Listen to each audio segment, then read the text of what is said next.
तो हम बात कर रहे हैं कि चंद्रशेखर, महान क्रांतिकारी चंद्रशेखर आजाद जी, अगर उन्हें पंडित जी कहकर संबोधित किया जाता था तो मनोज मुंतजिर ने अगर उन्हें तिवारी और जनेवधारी लिख दिया तो इसमें क्या गलत?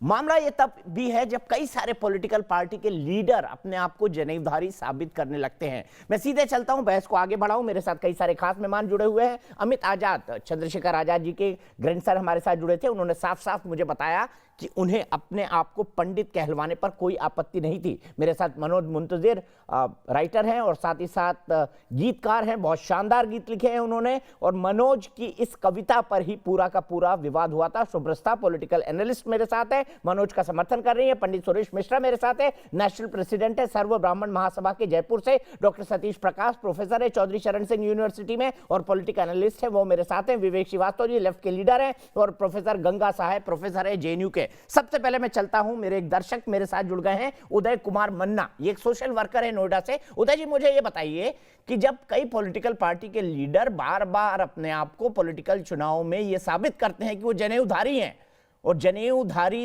होना दिखाते हैं, तस्वीरें साबित करते हैं, उसके बाद अगर पंडित चंद्रशेखर आजाद जी महान क्रांतिकारी, उनको तिवारी और जनेऊधारी लिख दिया गया तो आप इसको गलत मानते हैं क्या?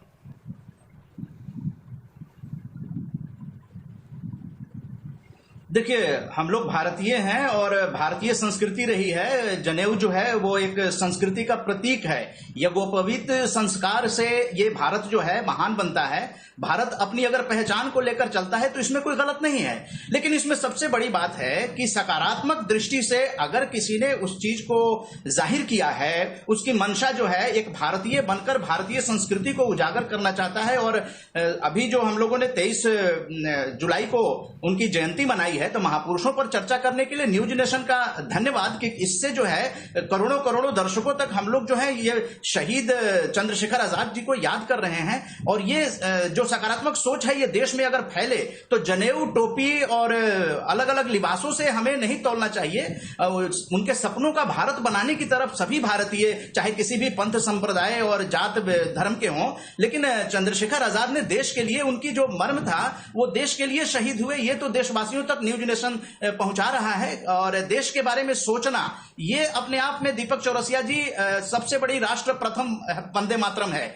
इससे बड़ी बात कुछ नहीं हो सकती कि जनेऊधारी हो, चाहे वो टोपी लगाएं, या इस देश में अलग अलग संप्रदाय के लोग कुछ भी हो, कोई कुछ लिख देता है। लेकिन जो चर्चा का विषय है कि वो शहीद हुए, उन्होंने अंग्रेजों से लोहा लिया, आज हम लोग जो आजाद हैं उनका ऋण चुकाने के लिए कम से कम भारतीय बनकर पूरा कश्मीर से दिक्कत है ना उदय कुमार मन्ना जी, कुछ लोग वंदे मातरम भी नहीं बोलना चाहते। इस देश में कुछ लोग ऐसे हैं जो वंदे मातरम भी नहीं कहना चाहते, उनके लिए क्या कहेंगे आप?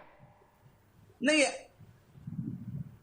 आप बैठे हैं दीपक चौरसिया जी, आप बैठे हैं ना, उन सभी जो गुमराह लोग हैं, वंदे मातरम अखबार जो निकला करता था उनको बताइए कि कौन लोग थे जो वंदे मातरम अखबार निकाला करते थे, पढ़ा करते थे। आज उदय जी को रखिएगा फ्रेम में। सीधे चलता हूं विवेक श्रीवास्तव और प्रोफेसर गंगा साहब के पास। विवेक श्रीवास्तव जी बताइए। उदय जी ने, मेरे दर्शक ने साफ बता दिया विवेक श्रीवास्तव गुमराह हैं। नहीं, उन्होंने ना उन्होंने मुझे गुमराह नहीं किया। उन्होंने आपको सीख दी है कि आप चंद्रशेखर आजाद का नाम धर्म और जाति से ऊपर रखिए जरा। वो पूरे देश के लिए लड़े थे, शहीद थे। उन्होंने आपको धन्यवाद कहा है कि आप उनके नाम को शहीदों के साथ जोड़ रहे हैं, लेकिन उन्होंने आपके इस नैरेटिव से उन्होंने कहा ना, इस देश में गुमराह लोग हैं बनिया राजपूत जो वंदे मातरम नहीं कहते हैं। जातियों से क्रांतिकारियों को मत तोलिए। सावरकर, तो चलिए वंदे मातरम बोल दीजिए। वो कह रहे हैं, उदय कुमार जी कह रहे हैं कि वंदे मातरम जब बाहर निकला था, किसने निकाला था? बोल दिया जय हिंद, जय हिंद। वंदे मातरम बोल दीजिए ना, वरना उदय जी बोल देंगे। जय हिंद बोल दिया। अरे वंदे मातरम जय हिंद बोल दिया, जय हिंद बोल दीजिए। देखिए विवेक जी, आप बोल रहे थे ना, एक ही बात है, सब एक होता है। आप कह रहे थे कि राष्ट्र पहले, संस्कृति को जाहिर करना चाहिए। के जालों से चौरसिया जी राष्ट्र पहले है, जय हिंद बोल दिया। लेकिन आप मेरे मुंह में शब्द डालेंगे तो मैं वो शब्द नहीं मानूंगा। जय हिंद बोल दिया, जय हिंद बोल दिया, जय हिंद बोल दिया, लाल सलाम बोलूंगा, दोनों बोलूंगा। और इंडिया के लिए लॉयल हूं और इस नेशन की खाता हूं, इस नेशन की सोचता हूं। इसीलिए कह रहा हूं, देश को धर्म के नाम पे और ये बनिया ब्राह्मण राजपूत ये सब मत करो। India is one and talk of one nation. ठीक है, पंडित सुरेश जी के पास चलते हैं। पंडित जी क्या कहेंगे? से प्रेरित होकर के कि बंदूक से आजादी मिलेगी, उनको ब्राह्मण मत बोलो। मनोज मुंतजिर आपको जवाब देना चाहते हैं, उसके बाद पंडित जी के पास जाऊंगा। मनोज, अरे मनोज मुंतजिर एक कास्टिस्ट आदमी है, जातिवाद को बढ़ावा दे रहे हैं, जातिवाद को बढ़ावा दे रहे हैं। तरीके से कहूंगा कि जो अरे भाई तुम मुझे एक बात बताइए, आप है वो तराजू क्या? अगर दोनों ही भाई हैं तो फिर मैं क्या, तो फिर तू क्या? जातिवाद मत फैलाइए मनोज जी, माँ है तो जातिवाद से ऊपर उठिए। अरे विवेक जी सुन तो लीजिए, आपकी बात सुन ली, 1 मिनट के लिए खामोश हो जाइए। मनोज जी जवाब दीजिए, आपकी बात सुनी नहीं गई है। विवेक जी 1 मिनट के लिए सिर्फ आपके पास फिर आऊंगा। प्रोफेसर गंगा साहब भी मुस्कुरा रहे हैं और हमारे डॉक्टर सतीश प्रकाश भी। मैं फिर से बोलूं जी, ये विवेक श्रीवास्तव जी को जो वंदे मातरम कहने पे एतराज है, ये बीटिंग अराउंड द बुश कह रहे हैं, पर्यायवाची बोलेंगे, उसके जय हिंद बोलेंगे, ये बोलेंगे, वो बोलेंगे, वंदे मातरम नहीं बोलेंगे। मैं एक बात कहना चाहता हूं कि जो तोले दिल के डाउन कीजिए यार, वरना कैसे बात करूंगा मैं? मनोज जी एक मिनट सिर्फ मनोज क्या बहुत बड़े बन रहे हो ना हिंदुओं के हिमायती। नहीं, 1 मिनट। इंडियन बन रहा हूं मेरे दोस्त, इंडियन बन रहा हूं। हिंदुओं का हिमायती बनने की जरूरत नहीं है। हिंदू अपने आप में एक पूरी की पूरी सभ्यता है, एक कल्चर है, उसको तुम्हारी और मेरी हिमायत की जरूरत नहीं मेरे भाई। एक कास्टिस्ट हो और धर्म के नाम पे देश को दिल के रिश्तों को बना है वो तराजू क्या? अगर दोनों ही भाई हैं तो फिर कोई दिल का रिश्ता नहीं है तुम्हारे दिल में। धरती तेरी भी माँ है, ये धरती मेरी भी माँ है। माँ को सर झुकाने में मुसलमान और हिंदू क्या? अरे बताइए भाई, माँ को सर झुकाने में मुसलमान और हिंदू क्या? विवेक श्रीवास्तव जी जवाब दीजिए। देश को सुनिए, जातिवाद की बात मत कीजिए मुझसे, जातिवाद की बात सुन लीजिए, सुनिए देश को ऐसा मुसलमान नहीं चाहिए जो वंदे मातरम नहीं बोलता। इस देश को ऐसा हिंदू नहीं चाहिए जो नारे लगाता है कि मुसलमान के दो मेरा हिंदुस्तान वो हिंदुस्तान होगा जिसमें एक दलित को पूजा कराने का अधिकार होगा। मेरे हिंदुस्तान में एक दलित पूजा कराएगा, मेरे हिंदुस्तान में एक दलित भी शंकराचार्य बन पाएगा। सर कामेश्वर चौपाल, मैं आपको बता दूं, 22 तारीख को जो भूमि पूजन हो रहा है, विवेक श्रीवास्तव जी भगवान श्री राम का जो मंदिर बना रहे हैं, विवेक श्रीवास्तव जी सुन लीजिए, दलित की बात कर रहे हैं ना, भगवान श्री राम का जो मंदिर बना रहे हैं उसमें एक ट्रस्टी दलित भी है जिसका नाम कामेश्वर चौपाल है, पटना से आता है। इसमें भी आपको दिक्कत होगी। हर मंदिर में एक दलित होना चाहिए, जाति को देना चाहिए, हर मंदिर में एक दलित पुजारी होना चाहिए, अपने जाति पे, कुल पे, हर मंदिर में एक दलित पुजारी होना चाहिए कि जिसको न निज गौरव तथा निज देश का अभिमान है। मैं जाति को नहीं मानता, कुल को नहीं मानता, वंश को नहीं मानता, हिंदुस्तान को मानता हूँ, मानवता को मानता हूँ। ठीक है, सीधे पंडित जी के पास चलता हूं। पंडित जी बताइए, क्या हमको अपने धर्म पर, अपनी संस्कृति पर अभिमान नहीं होना चाहिए? निश्चित रूप से दीपक जी, अपने आप पे, अपने परिवार पे, अपने वंश पे हमको अगर अभिमान नहीं है तो हम ना देश के हो सकते हैं, ना राष्ट्र के बारे में सोच सकते हैं। पंडित चंद्रशेखर आज़ाद ने अपने जीवन भर अपने नाम के आगे पंडित लगाया, जनेऊ पहनी, और वो इसलिए पहनी कि वो दिश संस्कारों को मानते थे। वो इस बात को मानते थे कि 3 तरह के ऋण होते हैं, पितृ ऋण होता है, मातृ ऋण होता है और राष्ट्र का ऋण होता है। तीनों के ऋण को उन्होंने फैलाना बंद करो, संस्कृति जो है, फैलाना बंद करो। बातें करते हैं विवेक जी जैसे लोग कि देश में लोगों को लड़ाते हैं, नहीं है, आबादी का बहुत बड़ा हिस्सा ऐसा भी है कि जिस संस्कृति की बात ही नहीं करोगे, देश की आवाज प्रोफेसर सतीश प्रकाश, मनोज एक मिनट, प्रोफेसर सतीश प्रकाश, भारतीय संस्कृति, प्रोफेसर सतीश प्रकाश, क्या आपको इस देश की संस्कृति, इस देश की सभ्यता, इस देश की परंपरा पर अभिमान नहीं है? प्रोफेसर सतीश प्रकाश, पढ़ा है जिसके लिए जाति अभिशाप है, वो कैसा अभिमान कर लेगा? जी जी विवेक जी, आपको कुछ मालूम नहीं है, खाली बकवास करने के अलावा कुछ नहीं आता है आपको।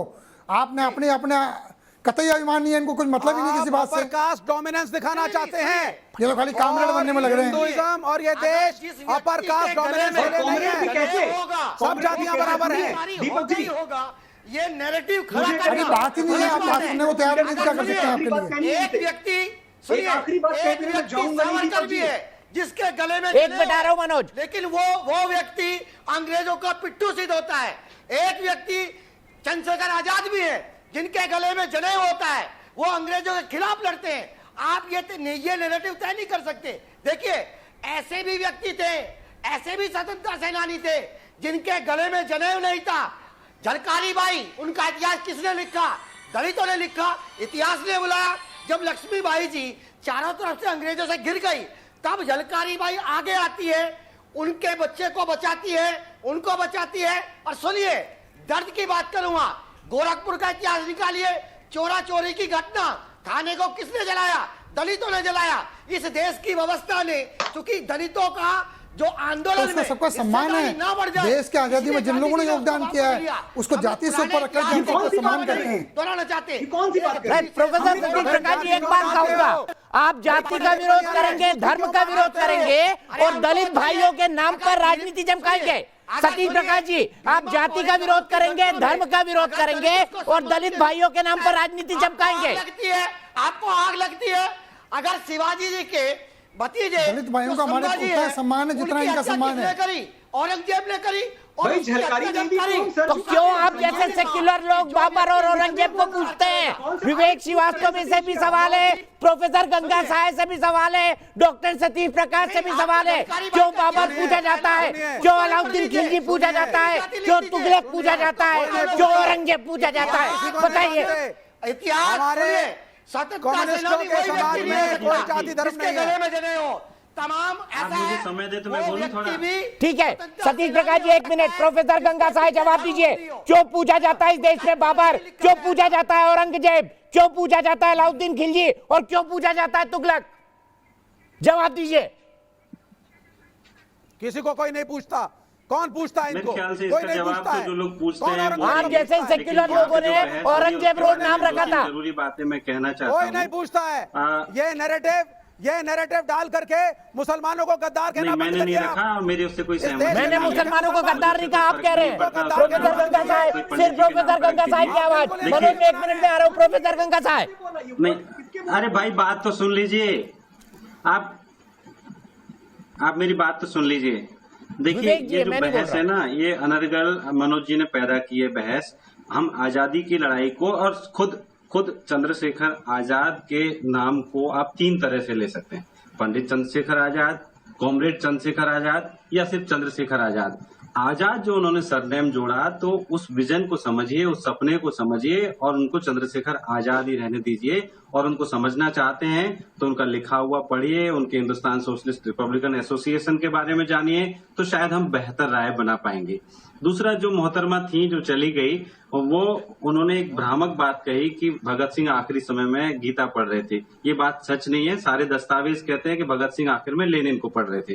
ये आपकी इससे सहमति हो सकती है, असहमति हो सकती है, लेकिन वो आखिर में लेनिन को पढ़ रहे थे। ये एक सच है। तीसरी बात, मैं मनोज जी के बारे में एक बात कहना चाहूंगा और मनोज जी को खुश होना चाहिए शायद इस बात से कि उनको गीत वीत काफी लिख लिए, अब राजनीति में आनी चाहिए, क्योंकि वो नौटंकी काफी अच्छी कर लेते हैं, बहस खड़ी कर लेते हैं, एक पर्चा ले आते हैं और एक ऐसा फिजूल की चीज जो राजनीति के लोग पसंद करते हैं, वो फिजूल चीजों में महारत हासिल कर रहे हैं और उनको घमंड है अपने शुक्ला होने पे, बार बार वो प्रदर्शित करना चाहते हैं। ये दम्भ कहाँ से आता है आपके अंदर? क्या एक दलित के अंदर ये दम्भ हो सकता है कि वो अपनी जाति को टीवी चैनल पर दिखाए कि मैं इस जाति से हूँ, हाँ मुझे इस नाम से पुकारो? ये दम्भ कहाँ से आया आपके अंदर? ये जो श्रेष्ठता बोध है आपके अंदर, कहाँ से आया है श्रेष्ठता बोध? सर, ये सब दलित चिंतक क्यों होते हैं फिर देश में? बहुत अच्छा करें। दलित चिंतक इस पर क्यों ऑब्जेक्शन उठाते हैं? क्यों अपने नाम क्या क्या दलित चिंतक लिखते हैं? सिर्फ चिंतक लिखना चाहिए। आपने नाम दिया है, आपने नाम दिया दलित चिंतक। दीपक जी, आपने नाम दिया दलित चिंतक। नहीं, किसी की पहचान। आप किसको दलित चिंतक कह रहे हैं? कौन कह रहा है? क्या कोई दलित चिंतक खुद को दलित चिंतक कहता है? बिल्कुल कहता है। द्वारा दिए गए नाम है। पसंद करता है। आजाद जी के साथ दलित चिंतक लिखना मेरे नाम के नीचे। आजाद जी को आप एक आजादी के एक लड़ाके के रूप में याद करिए, एक तिवारी के रूप में याद करके आप उनके महत्व को सीमित कर रहे हैं। दलित चिंतक को खुद को दलित चिंतक नहीं कहता। उनको एक आजादी के शूरवीर के तौर पर भी याद रखना चाहूंगा, पर जिस इंसान को अपने जड़ से नफरत हो, उस विचारधारा का क्या करूं? प्रोफेसर गंगा साहब, जिस इंसान को अपनी जड़ से नफरत हो, उस विचार का क्या करूं? इसका जवाब दीजिए। तो क्या KR नारायणन अपने साथ दलित लिखते हैं? ये मीडिया ये मीडिया के.आर. नारायणन को इस रूप में क्यों कहता है कि पहले दलित राष्ट्रपति? ये क्यों नहीं कहता कि एक बुद्धिजीवी राष्ट्रपति बना है, एक पढ़ा लिखा क्लोजिंग कमेंट आपके, क्लोजिंग कमेंट आपके। बहस आपसे शुरू हुई है, प्रोफेसर गंगा साहब कह चुके हैं आपको राजनीति में तुरंत चले जाना चाहिए। वैसे भी आप अमेठी से हैं, एक राजनीति का सॉलिड गढ़। आखिरी बात, एक प्रोफेसर साहब जोड़ना चाहता हूं, मैं बोलूं, मेरी आवाज आ रही है? प्रोफेसर साहब पास आपने अपने 2 मिनट पूरे कर लिए। मनोज प्रोफेसर साहब, मेरी ताकत समझते हैं आप क्या है? मेरी सबसे बड़ी ताकत जो है, यहाँ न्यूज नेशन पे बैठ के मैं दीपक जी के शो पे बोल रहा हूँ और छाती ठोक के बोल रहा हूँ, वो ताकत यही है कि मेरा कोई एजेंडा नहीं है, मेरी कोई पार्टी नहीं है। मैं जो महसूस करता हूँ बोल सकता हूँ, शायर हूँ, गीतकार हूँ, मुझे कोई रोकने वाला नहीं है। दूसरी बात आप सुनिए, आप जिस तरह से फिलॉसफी पूरी चंद्रशेखर आजाद की फिलॉसफी को अपने तरीके से दिखाने की कोशिश कर रही है, एक बात पे शर्मिंदगी रहेगी मुझे, जब ये शो खत्म हो जाएगा और मैं यहाँ से चला जाऊंगा, बहुत शर्मिंदगी रहेगी कि श्रीवास्तव जी ने कमाल की बात बोली कि चंद्रशेखर आजाद के पूरे दर्शन को, उनके पूरे संकल्प को, उनके पूरे क्रांतिवीर होने को ट्रिगर हैप्पी बता दिया कि बंदूक लेके घूमते थे। भाई साहब, आप में और उन अंग्रेजों में क्या फर्क है जो आजाद को और भगत सिंह को आतंकवादी कहते थे? वहीं पहुंच रहे हैं आप। शर्म आनी चाहिए आपको। मैं इससे आगे कुछ बोलना नहीं चाहता। आखिर में बात खत्म करूंगा, दोबारा पूरी शान के साथ कहूंगा कि मलते रहेंगे। मैं पोल के रिजल्ट दिखाता हूं, देश क्या कहता है इस मसले पर। क्या चंद्रशेखर, महान क्रांतिकारी चंद्रशेखर आजाद जी को तिवारी और जनेऊधारी कहना सही है? हाँ बोलते हैं 80% लोग, नहीं बोलते हैं 20% लोग। तो बहुमत ये कहता है, बहुमत से बहुत ज्यादा ये कहता है कि अगर किसी की जड़ पे आप बात करें, किसी की जड़ से आप जुड़े, किसी के धर्म से आप जुड़े, जाति से जुड़े, तो मेरे ख्याल से किसी भी तरह का कोई नुकसान, कम से कम मेरी जाति राय ये कहती है कि अपनी जड़ से जुड़ना, अपनी सभ्यता से जुड़ना, अपनी संस्कृति से जुड़ना, 10,000 साल पुरानी सभ्यता से जुड़ना कोई गुनाह नहीं है। हमारी इस खास बहस में आज के लिए इतना ही, लेकिन न्यूज नेशन एक ऐसा चैनल है जहां पर खबरों का सिलसिला कभी नहीं थमता।